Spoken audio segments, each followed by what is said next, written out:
বাংলা চলচ্চিত্রের জনপ্রিয় চিত্রনায়িকা অঞ্জনা। চিত্রনায়িকা অঞ্জনার মৃত্যুর পর থেকে তাকে নিয়ে আলোচনা সমালোচনা কিংবা তার মৃত্যুর রহস্য নিয়ে আলোচনার কোনো শেষ নেই। যার পরিপ্রেক্ষিতে আপনারা জানেন যে বাংলাদেশ চলচ্চিত্র শিল্পী সমিতির পক্ষ থেকে একটি তদন্ত কমিটি করা হয়েছে। তো সেই তদন্তর কমিটি ৫ জন সদস্য ভিত্তিক একটি কমিটি করা হয়েছে, যে কমিটিতে আমারও স্থান হয়েছে।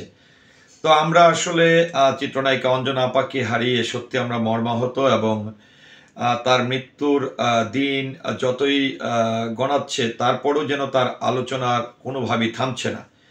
তো সে প্রেক্ষাপটে যেহেতু তিনি একজন জনপ্রিয় কিংবদন্তি অভিনেত্রী ছিলেন, তিনবার জাতীয় চলচ্চিত্র পুরস্কার পেয়েছেন, সেই প্রেক্ষাপটে তাকে তার মৃত্যুটি আসলে কিভাবে হয়েছে এবং মৃত্যুর পরে এখন কি হচ্ছে আসলে তাকে নিয়ে, বা অনেকে অভিযোগ করছেন তার যে পালিত সন্তান মণি, তার অবহেলার কারণে আজকে চিত্রনায়িকা অঞ্জনার মৃত্যু হয়েছে। আবার অনেকেই অভিযোগ করছেন যে মণি তাকে বিভিন্নভাবে নির্যাতন করতেন সম্পদ আত্মসাতের জন্য। এরকম বিভিন্ন ধরনের বক্তব্য কিংবা মন্তব্য আমরা শুনে যাচ্ছি। তো যে বিষয়টি হচ্ছে যে একটু বলতে চাই যে চিত্রনায়িকা অঞ্জনা আপা আসলে হিন্দু ধর্ম থেকে মুসলমান ধর্ম তিনি গ্রহণ করেছেন, এবং সর্বশেষ আসলে আমরা তাকে মুসলমান ধর্ম মোতাবেকই তাকে শেষ বিদায়টি দিয়েছি, অর্থাৎ দাফন কার্যটি সম্পূর্ণ করেছি। চিত্রনায়িকা অঞ্জনা আপার একজন বোন আছে যার নাম হচ্ছে রঞ্জনা, তিনি এখনো হিন্দু ধর্মেই আছেন।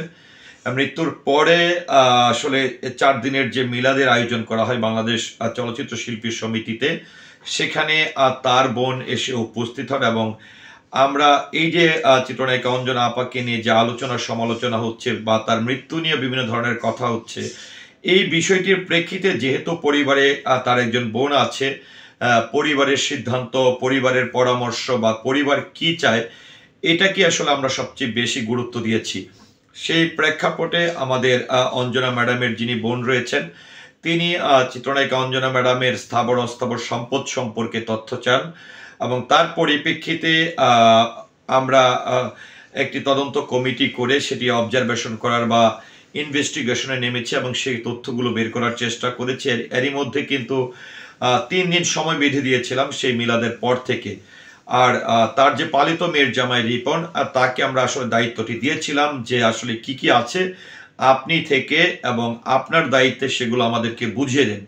তো যখন আমরা আসলে ওনাকে দায়িত্ব দিয়েছিলাম, তখন অনেকে প্রশ্ন করেছেন যে আসলে ওনাকে দায়িত্ব দেওয়াটা আমাদের জন্য কতটা সঠিক ছিল। আসলে চিত্রনায়িকা অঞ্জনা আপা তিনি তার পরিবারের বা অর্থাৎ ওনার ব্লাডের কারোর সঙ্গে থাকতেন না। ওনার মেয়ের হাজব্যান্ডের সঙ্গে ওনার সবসময় যোগসূত্র ছিল, পালিত সন্তান, ড্রাইভার, এদেরকে নিয়ে ছিল তার সংসার। তো যেই কারণে আসলে আমরা যেটি ধারণা করে আসলে দায়িত্ব দিয়েছি, সেটি হচ্ছে যে আমাদের প্রথমে জানার দরকার ছিল যে অঞ্জনা আপা আসলে কি কি রেখে গেছেন, কি কি প্রবলেমে আছেন, বা বাড়ি ঘর সম্পদ, আসলে সবকিছু বিষয়ই আমাদের এই তথ্যগুলো বের করে নিয়ে আসা দরকার ছিল। তো সেখানে যেহেতু তারা থাকতেন বা তারাই সর্বশেষ সঙ্গে ছিল, সেক্ষেত্রে আমরা তাদেরকে এজন্য দায়িত্ব দিয়েছি যে এরা আসলে আমাদেরকে সঠিক তথ্যটি দেয় কিনা, এটিও কিন্তু দেখার বিষয় রয়েছে। তারা আমাদেরকে যে তথ্যটি দেবে, এই তথ্যের ভিত্তিতেই যে আমরা ফাইনালি কোনো ডিসিশন নিব, তাদের কথাই যে আমরা বিশ্বাস করব, সেটি কিন্তু না। কারণ অনেকের কাছে কিন্তু অনেক ধরনের তথ্য আছে। কারণ অঞ্জনা ম্যাডাম এমন একজন মানুষ ছিলেন, তিনি সকল ধরনের মানুষের সঙ্গে, সহকর্মীদের সঙ্গে সর্বক্ষেত্রে তার পদচারণা ছিল। যেই কারণে আমাদের ছিল যে যেহেতু তারা একদম মৃত্যুর আগ পর্যন্ত ছিল, তারা আসলে আমাদেরকে সঠিক তথ্যটি দেয় কিনা, তারা যখন আমাদেরকে এই তথ্যগুলো প্রদান করবে, তারপরে আমরা জাস্টিফাই করব যে আসলে তাদেরকে আমরা যে দায়িত্বটি দিয়েছি তারা সঠিকভাবে সেটি পালন করেছে কিনা বা সঠিক ইনফরমেশন দিয়েছে কিনা। যদি সেই ইনফরমেশন বা তথ্যের সঙ্গে যদি কোনো আমরা মিল না পাই, তাহলে অবশ্যই তাদেরকে জবাবদিহিতার আওতায় নিয়ে আসব।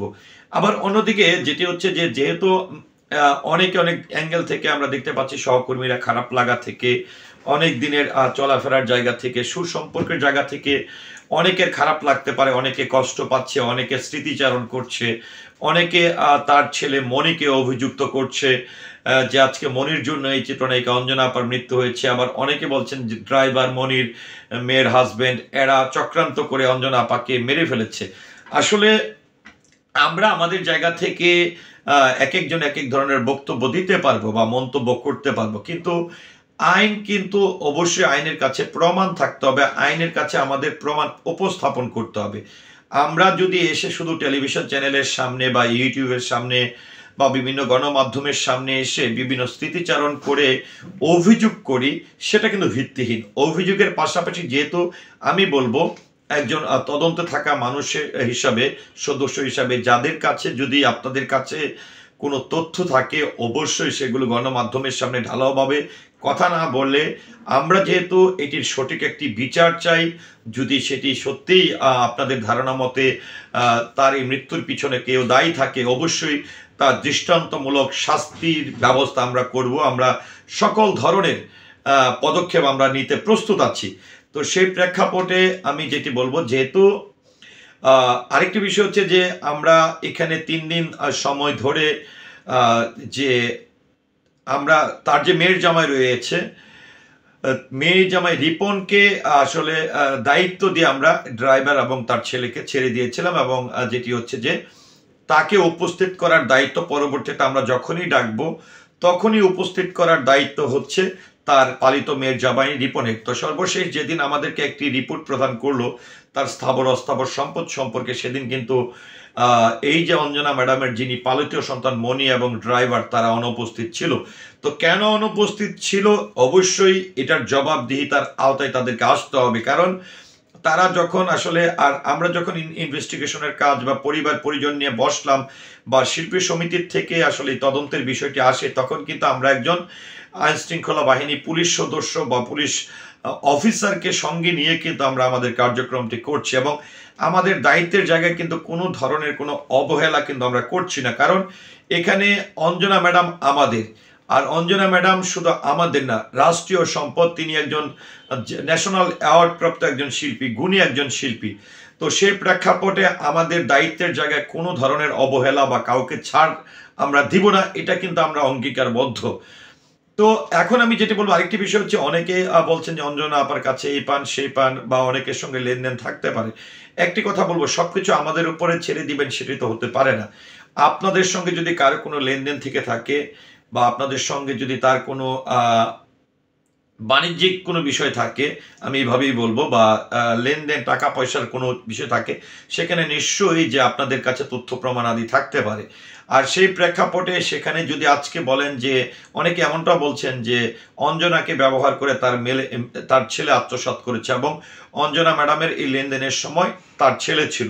তো সেখানে নিশ্চয়ই আপনাদের কাছে যে ডকুমেন্টসগুলো আছে সেই জায়গাগুলোতে তার ছেলের নাম বা এই পালিত সন্তান মনির নাম, অভিযুক্ত মনির নাম কিন্তু আছে বা উল্লেখ থাকতে পারে। সেক্ষেত্রে আপনারা চাইলে যে শুধু আজকে শিল্পী সমিতি যে সকল সমস্যা সমাধান করবে তা না, অঞ্জনা ম্যাডাম রাষ্ট্রের সম্পদ, সকল মানুষের একজন প্রিয় অভিনেত্রী। সেক্ষেত্রে যে যে জায়গা থেকে কিন্তু আপনারা চাইলে আইনের আশ্রয় নিতে পারেন, মামলা করতে পারেন, তো বিচার দাবি করতে পারেন। তো অবশ্যই আমি যেটি বলবো যে আমরা আশ্বস্ত করতে চাই যে আমরা যে অঞ্জনা আপাকে নিয়ে যে কাজটি করছি, আমরা চেষ্টা করছি সঠিকভাবে সুন্দরভাবে দায়িত্ব নিয়ে, এবং যাতে করে কোনো ধরনের দায়িত্বহীনতার কোনো বিষয় না আসে বা আমাদের কোনো ধরনের গাফিলতি থাকবে না, এটা আপনাদেরকে আমরা আশ্বস্ত করতে পারি। আর যদি অঞ্জনা আপার এই মৃত্যুর পিছনে কেউ দায়ী থাকে অবশ্যই তাকে আমরা দৃষ্টান্তমূলক শাস্তির আওতায় আনার চেষ্টা করব এবং আপনাদেরকেও অঙ্গীকার করছি। আসসালামু আলাইকুম।